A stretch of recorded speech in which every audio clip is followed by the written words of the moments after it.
মুরব্বিয়ানগণেরা, আল্লাহ নবী ওখান থেকে অবস্থান করার পরে মদিনার দিকে রওনা হয়ে গেল। গোটা মদিনার রাস্তায়, গোটা মদিনার পাহাড়ের ধারে ধারে আবাল বৃদ্ধ বনিতারা রাসূলুল্লাহকে পেয়ে তারা জানো চাঁদে হাতে পেয়ে গেল। আল্লাহ নবীকে ইস্তেকবাল করার জন্য, ওয়েলকাম জানানোর জন্য তারা প্রত্যেকে গাইতে শুরু করেছিলেন, তালাআল বদরু আলাইনা মিন সানিয়াতি ওয়াদাই ওয়াজাবা শুকরু আলাইনা মাদআ লিল্লাহি দাই। জোরে হবে না? একবার জোরে হবে না? পৃথিবীর বুকে এট ফার্স্ট, পৃথিবীর বুকে সর্বপ্রথম, পৃথিবীর বুকে কোন নেতাকে ইস্তেকবাল করার জন্য পৃথিবীর বুকে ইয়াসরিবের মানুষেরা প্রথম যে গজল গেয়েছিলেন, তারানা গেয়েছিলেন, নাশিদ গেয়েছিলেন, সেটা আমার নবীর জন্য। আজ মুসলিম সমাজে এত অবক্ষয় অধঃপতন লেগে গেছে, ওই নবীর গাওয়া, নবীর সম্মানার্থে গাওয়া তারানাটা এক শ্রেণীর আলেমদের নামে গাওয়া হচ্ছে। সেই আলেমগুলো নিজেদের যদি দাবি করে আমরা হক, স্বপ্নেও কি কোনদিন মানা সম্ভব? মানবেন? এই তো রাসূলের জন্য খাস। এই তারানাটা কারা গিয়েছিল? মদিনাওয়ালারা, ইয়াসরিবের মানুষেরা বিশ্বনবীর সম্মানকে তারা উড্ডীয়মান করার জন্য বিশ্বনবীর শানে গিয়েছিলেন। একবার জোরে হবে না? একবার জোরে হবে না? বিশ্বনবীর শানে সেই নাত। এখন আমি শাহনাজের নামে যদি আপনারা গান,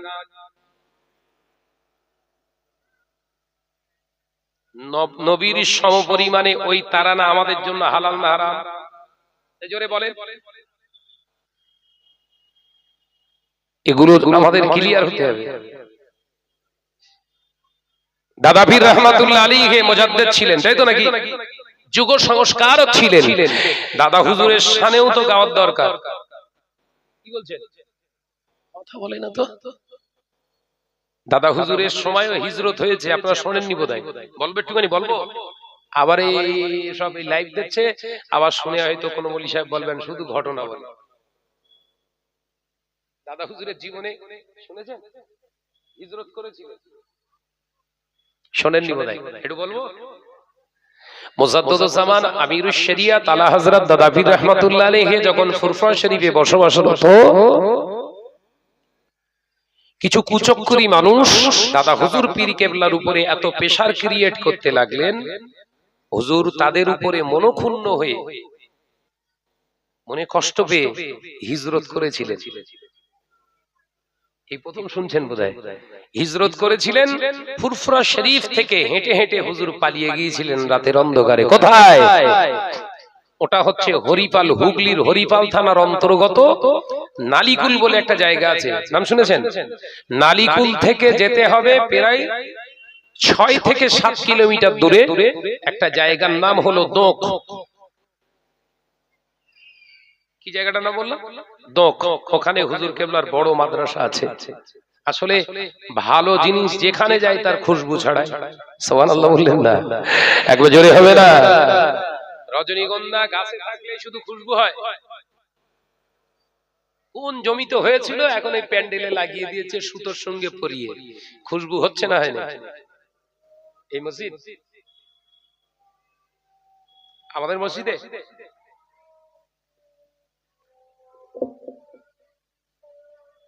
আল্লাহু আকবার।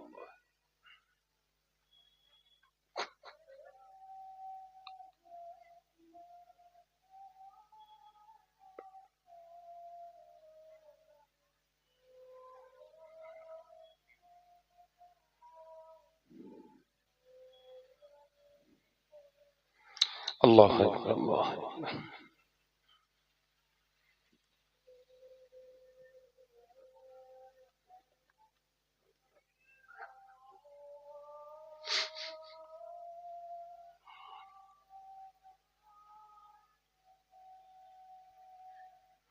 আশহাদু আল্লা ইলাহা ইল্লাল্লাহ।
لا حول ولا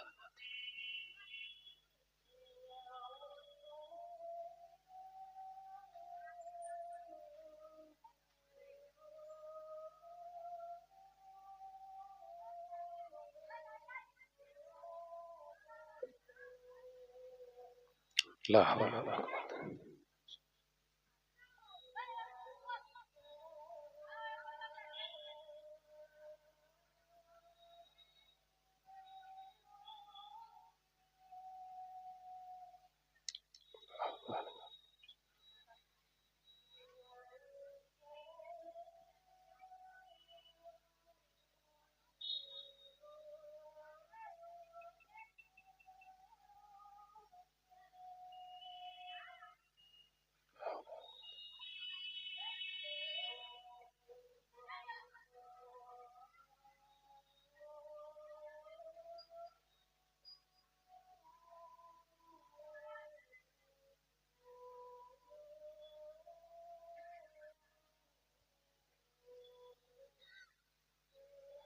الله أكبر.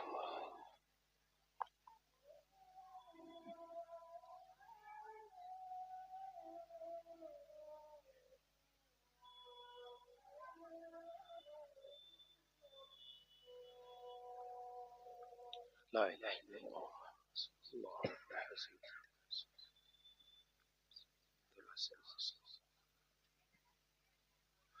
درود الشريف اللهم صل على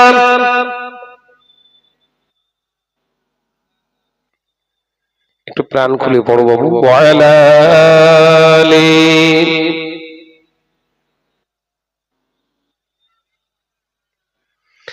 ডেকে লও রাসূলুল্লাহ রোজা পাকের কিনারে আমি সইতে পারি না বিরহ ব্যথা ধন্য করো দিদারে আল্লাহুম্মা জোরে জোরে বলি সাল্লি আলা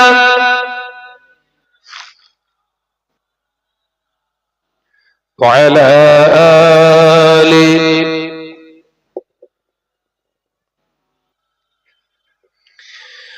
নূরে উজ্জ্বল চেহারা তোমার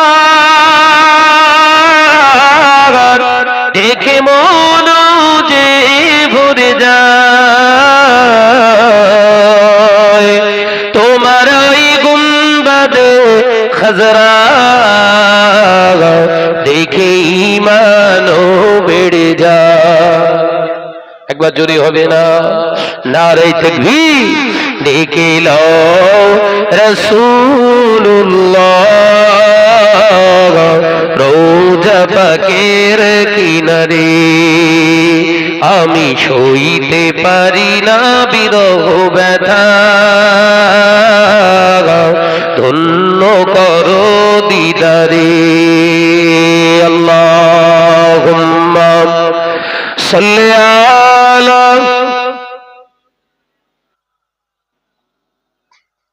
আওয়াজ দিয়ে পড়ো বাবা আওয়াজ দিয়ে পড়ো আলা আলি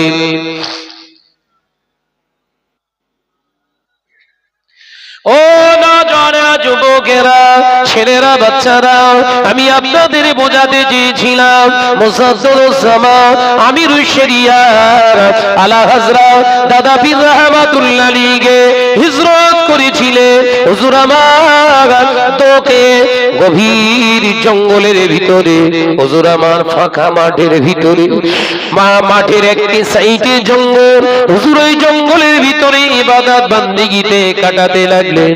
একদিন দুদিন নয়, হুজুর আবার একটানা 40 দিন ওখানে অবস্থান করেছিলেন।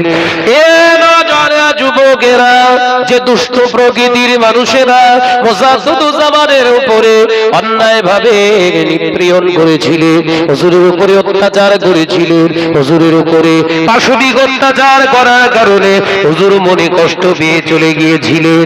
এই মানুষগুলো এলাকায় ক্ষতিগ্রস্ত হতে শুরু হয়ে গেল। কঠিন মহামারী শুরু হয়েছিল।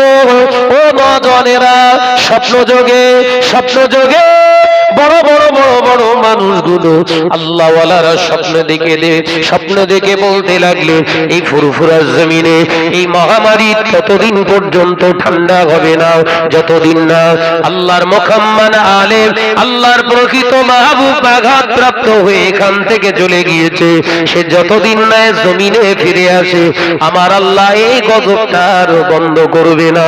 ফুরফুরা ওই সমস্ত দুষ্ট প্রকৃতির দলের মানুষগুলা খুঁজে মুসাদ্দুরুজ্জামানকে দোক শরীফ থেকে খুঁজে বার করেছিলেন। হুজুরের হাতে পায়ে ধরে আবার ফুরফুরা শরীফে হাজির করেছিলেন। জোরে বলুন সুবহানাল্লাহ।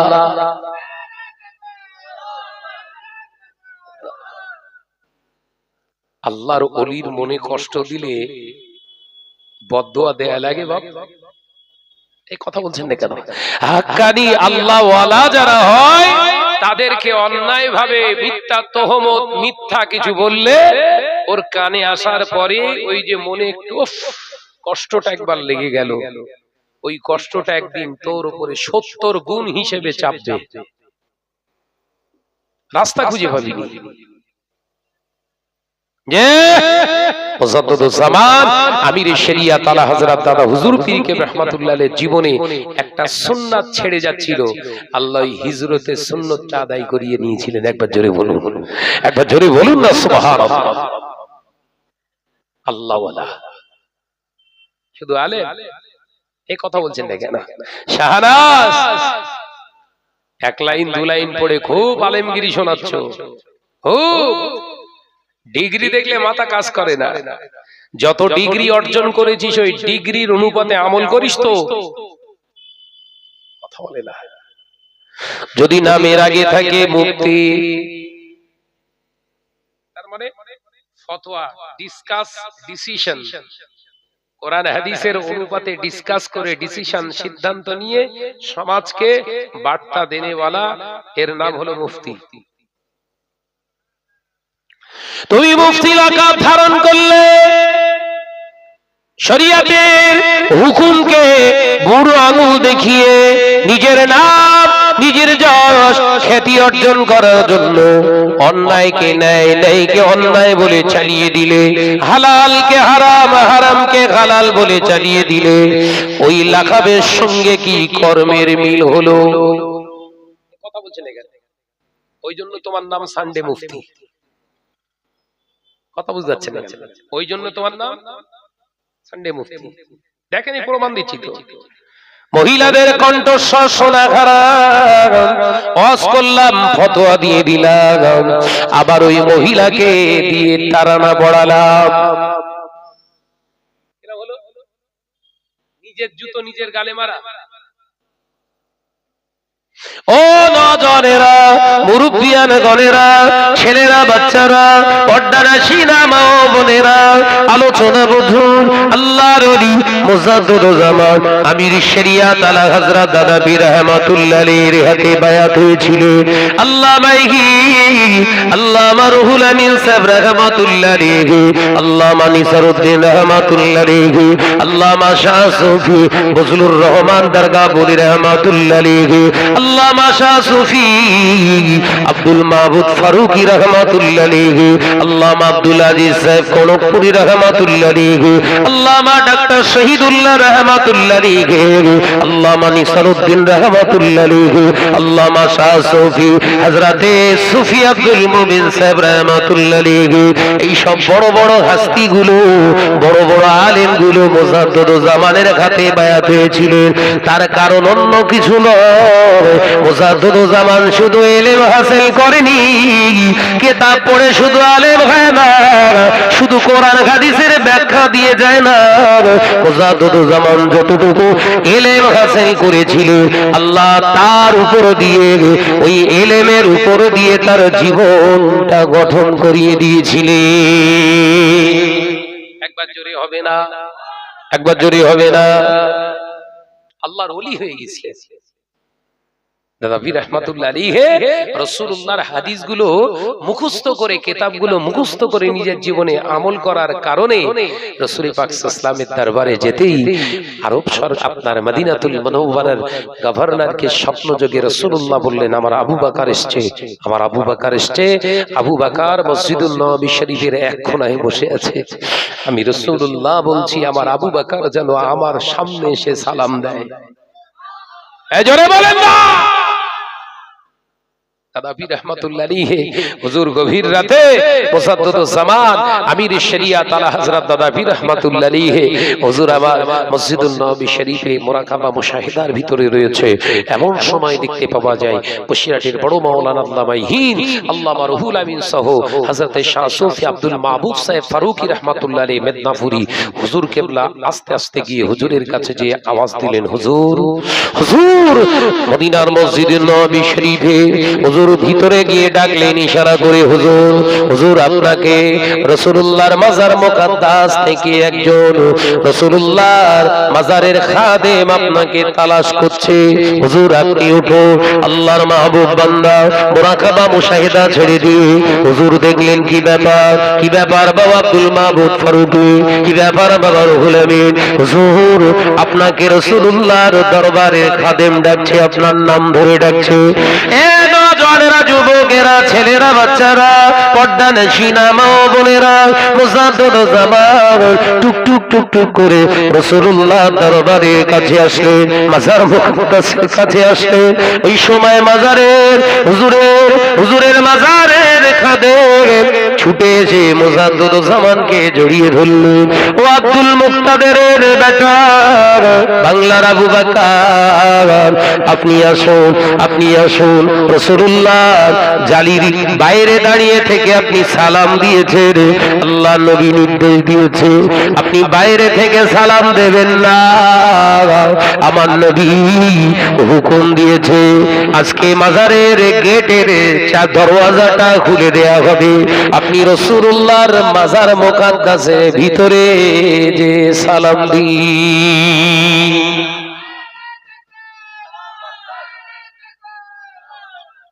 কি ভাবছে আলেম হলেই হবে নাকি? গত রমজানে আপনাদের নেক দোয়ায় আমি উমরায় ছিলাম, মাহে রমজানে। এবারও যাব ইনশাআল্লাহ। 1,43,00,000 মানুষ উমরা করেছিলেন রমজানে। কত মানুষ বললাম? সৌদির হিসাব বলছি ভাই, আমার তৈরি করা না। 1,43,00,000 মানুষ বাবাজি 4 কিলোমিটার এরিয়া নিয়ে জমাত হচ্ছে। দেখলে মাথা কাজ করবে না আপনারা যে এই 1,43,00,000 মানুষের ভিতর থেকে 10,000 তো আলেম ছিল। কথা বলছেন না কেন? গাড্ডার গাড্ডার আলেম, বড় বড় আলেম ছিল না, ছিল নি? কই রাসূল পাক সাল্লাল্লাহু আলাইহি ওয়াসাল্লাম কাউকে তো ভেতরে ঢোকার জন্য নির্দেশ দিলেন না? আলেম তো, কথা বলছেন না কেন? আলেম হলেই হবে? মৌলভী সাহেব, শুধু আলেম হলে হবে না, যতটা ইলমিয়াত হাসিল করেছো যদি 4 লাইন হয়ে থাকে, এই 4 লাইনের উপরে জীবন চালাতে হবে। যদি 2 লাইন পড়ে থাকো, ওই 2 লাইনের উপরে তোমার জীবনটাকে তৈরি করো। তবে ইলম হাসিল করার সার্থকতা আসবে। আল্লাহ আমাদের সকলকে মূল্যায়ন করে চলার তৌফিক দেন, বলুন আমিন। একটু জোরে বলিন আল্লাহুম্মা আমিন। সময় খুব ভালো, মানুষগুলো অত্যন্ত খারাপ। সময় খারাপ হয় না বলো? খবরদার বলবেন না আল্লাহকে গালি দেয়া হবে। তোমরা সময়কে গালি দিও না, তোমরা যুগকে গালি দিও না। কি বলছে? তোমরা সময়কে গালি দিও না।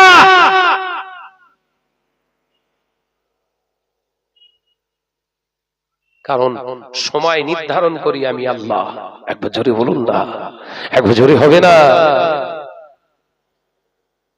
আমরা তো সব গড়ে চালাচ্ছি, কথা বলছেন না কেন? সময় সময় থেকে শুরু করে কিচ্ছু আর বাদ দেয়নি। মুখে যা আসে, স্টেজ পেয়েছি, মাইক পেয়েছি, তার সঙ্গে আবার ক্যামেরা ফ্রি। বুঝতে পারছেন না? বাঁদরামি শেষ নেই। স্টেজ পেলুম, মাইক পেলুম, তার সঙ্গে আবার যদি ফুলির তোড়া কিংবা ব্যাজ দেয়, তাহলে তো মাথা আর কাজ করে না। আজকে একটি কিছু করব, উল্টো পাল্টা ভুল ভাল না বকে মাথার চুল ছিড়কে যা। কথা বলছেন না কেন? নিজের মাথার চুল ছিড়কে যা, বাদরামি করিস না। সমাজ আলেমদের থেকে এগুলো আশা করে না, ওয়াইজিনদের থেকে এসব আশা করে না। যে আল্লাহ পাক আমাদের সকলকে মূল্যায়ন করে চলার তৌফিক দেন, বলুন আমিন। আর একটু জোরে বলি আল্লাহুম্মা আমিন।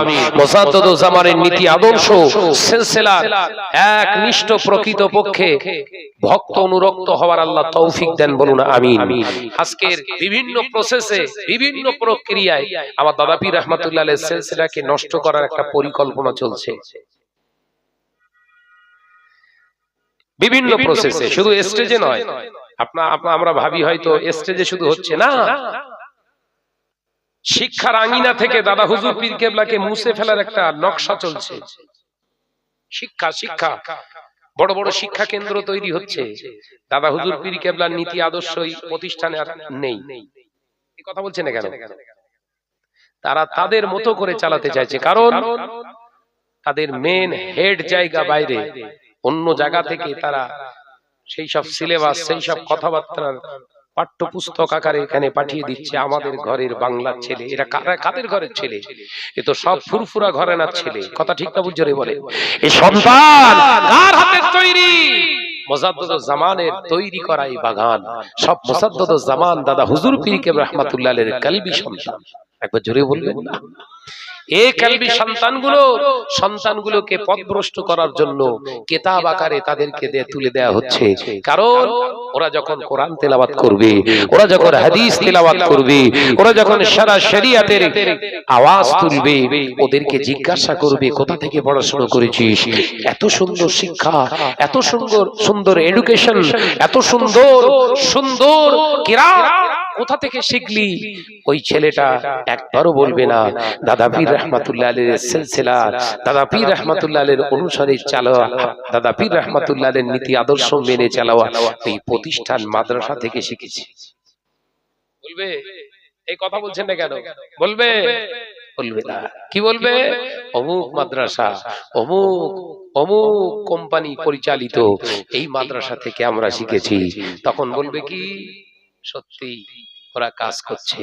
তাহলে আপনার এই সত্যি ওরা কাজ করছে এইটা স্বীকার করলেন যখন আপনি, দাদা হুজুর পীর কেবলা যে কাজ ঠিক করিনি, ওরা ঠিক কাজ করছে এর দ্বারা প্রমাণ করে নিলেন। কোথায় ঘা মেরেছেন বুঝতে পেরেছেন? না, আমার আলোচনা বুঝতে পারছেন না? আমরা সেদিকে চিন্তা ভাবনা করে অনেক ঠান্ডা মাথায়, ভাই আমার এলেম কালাম কিছুই নেই, তবে যতটুকু বোঝার চেষ্টা করি, ডিপলি বোঝার চেষ্টা করি, ওপর দিয়ে না। বুঝে দেখলাম বাংলার এলাকায়, গ্রামে গ্রামে, জেলায় জেলায় গিয়ে দেখলাম দাদা হুজুর পীর কেবলা রাহমাতুল্লাহ আলাইহির সিলসিলাকে মিটিয়ে দেওয়ার বিরাট একটা প্রয়াস, চেষ্টা চলছে। সেখান থেকে আমরা ভাইজান হুজুর কেবলাদের নিয়ে সংঘবদ্ধ হয়ে বাংলার প্রখ্যাত আলেমে দ্বীন, বড় বড় স্কলারদের নিয়ে আমরা একটা সংঘবদ্ধভাবে একটা বোর্ড তৈরি করেছি, মক্তব বোর্ড। শুনেছেন? ফুরফুরা শরীফ মক্তব বোর্ড। এর কাজ হবে দাদা হুজুর পীর কেবলার মিশনকে সাকসেসফুলের জায়গা জায়গা আছে আরো প্রশস্ত করা।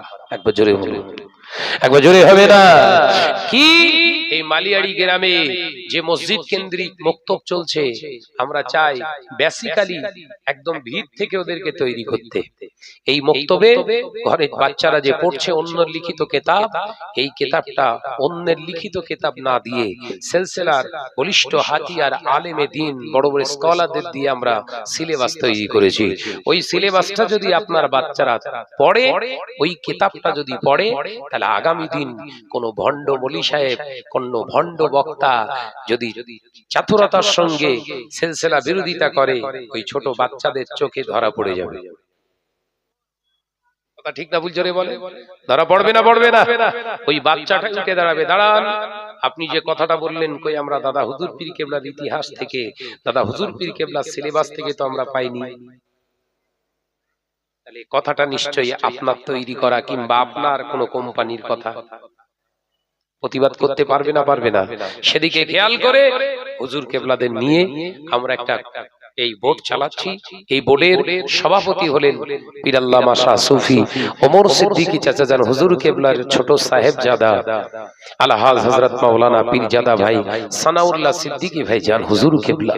এবং এই বোর্ডের ডাইরেক্টর পরিচালক হলেন শাহ সুফি পীর আল্লামা ইউসুফ সিদ্দিকী চাচা জান হুজুর কেবলার মেজো সাহেবজাদা আলহাজ হযরত মাওলানা ভাই জুনাইদ সিদ্দিকী ভাইজান হুজুর কেবলা, তিনি হলেন ডাইরেক্টর। আমি গুনাহগার নগণ্য খাদেম হিসাবে বোর্ডের সঙ্গে যুক্ত আছি। এরকম বহু খাদেম, যোগ্যতা সম্পন্ন আলেমে দ্বীন, বড় বড় স্কলার, কেউ মাদ্রাসার সুপারিনটেন্ডেন্ট, সরকারি মাদ্রাসার কেউ বড় বড় শিক্ষক পদে রয়েছে, বড় বড় কলেজের পদে রয়েছে, ইউনিভার্সিটির প্রফেসর পর্যন্ত আলহামদুলিল্লাহ আমাদের বোর্ডের ভিতরে আছে। আমি চাই মালিয়াড়ি গ্রামে আমাদের ফুরফা শরীফের একটা মক্তব চলুক। কি বলছেন আপনারা? যে মক্তবটা আছে মসজিদের সঙ্গে যেভাবে চলছে চলবে, শুধু পাঠ্যসূচিটা ওর পাঠ্যসূচিটা সিলেবাসটা আমরা দেবো। ওই কিতাবটা সরিয়ে রাখেন, ও ভালো, যেটা পড়ছে ওটা ভালো, তবে ঘরের জিনিস তো আরো ভালো হবে। কথা বলছেন না কেন? পরের দেওয়া ভালো আর নিজের বাপের দেওয়া ওটা ভালো হবে না? ভালোর ভালো, ভালোর ভালো। অর্থাৎ আপনারা সচেতন হন। আল্লাহ আমাদের সকলকে বোঝার তৌফিক দেন, বলুন আমিন। একটু জোরে হবে আল্লাহুম্মা আমিন। মহব্বতের সঙ্গে জিকির করে লা ইলাহা ইল্লাল্লাহ। আওয়াজ তোলো তোলো, লা ইলাহা ইল্লাল্লাহ, লা ইলাহা ইল্লাল্লাহ। আল্লাহ আল্লাহ আল্লাহ আল্লাহ আল্লাহ আল্লাহ সুবহানাল্লাহ। আল্লাহ আল্লাহ আল্লাহ আল্লাহ আল্লাহ আল্লাহ সুবহানাল্লাহ। ইয়া রহমানু ইয়া রহিমু ইয়া মালিকু ইয়া কুদ্দুসু। আল্লাহ আল্লাহ আল্লাহ আল্লাহ আল্লাহ আল্লাহ সুবহানাল্লাহ। জমিন ও আসমান যা কিছু আছে, জমিন ও আসমান যা কিছু আছে, রবের নামে জিকির করে। জোরে হবে না? একটু জোরে হবে না? আল্লাহ আল্লাহ আল্লাহ আল্লাহ আল্লাহ আল্লাহ সুবহানাল্লাহ। ভোরের পাখি কুহু কুহু ডাকি, ভোরের পাখি কুহু কুহু ডাকি, রবের নামে তাসবিহ পড়ে। জোরে হলো কই? চিল্লে হলো কই? আল্লাহ আল্লাহ আল্লাহ আল্লাহ আল্লাহ আল্লাহ সুবহানাল্লাহ। রাতের আকাশে তারকারা ভাসে, রাতের আকাশে তারকারা ভাসে, তোমার নামে তাসবিহ পড়ে। জোরে হবে না। আল্লাহ আল্লাহ আল্লাহ আল্লাহ আল্লাহ আল্লাহ সুবহানাল্লাহ লা ইলাহা ইল্লাল্লাহ। আওয়াজ দেন, আওয়াজ দেন, মাশাআল্লাহ। আর একটু জোরে হবে, কালেমা লা ইলাহা ইল্লাল্লাহ লা ইলাহা ইল্লাল্লাহ।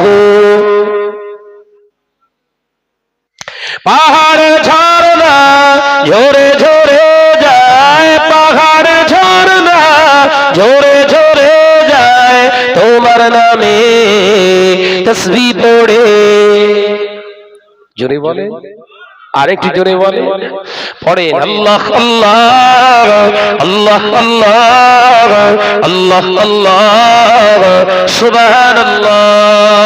নারে তাকবীর, নারে তাকবীর। আমার সোনার চাঁদ মানিকেরা, আলোচনা শেষ।